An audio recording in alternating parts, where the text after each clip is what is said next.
As I stepped out of my worn, canvas apartment door, the scent of last night's cooking hung heavy in the air, a mixture of burnt onions and stale beer.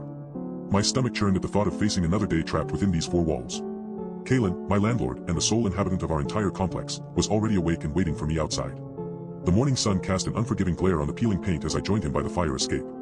His eyes narrowed behind wire-rimmed glasses as he handed me a steaming mug of coffee from a thermos that seemed to have been with us since our initial move-in 5 years ago.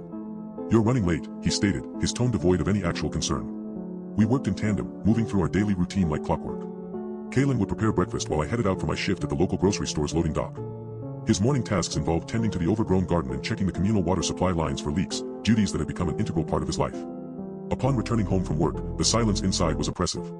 Kaelin would be watching TV on the couch or reading in the armchair by the window, usually with a book open on his lap but not actually reading it. It wasn't until I'd settled onto my worn mattress that he'd speak up, sometimes to discuss our evening meal, other times just to ask how my day was. The conversations felt forced and rehearsed, they rarely strayed far from the mundane topics of grocery shopping, bills to pay, or weather patterns in our small town. Any attempts at personal talk or actual connection were swiftly deflected by an uncomfortable silence that lingered long after I tried to fill it with a question about his day. Today was no different. The air inside felt heavier than usual as we ate our dinner of leftover pizza and stale bread, the flavors blending together in a tasteless mess that somehow only emphasized the growing unease within me. With every passing meal, Kaelin seemed more detached from reality, but I couldn't quite pinpoint what had changed about him. The coffee mug still clutched in my hand felt like an anchor as we cleared the table and settled into our evening routine, a never-ending cycle of quiet, measured movements that both bound us together and slowly suffocated me.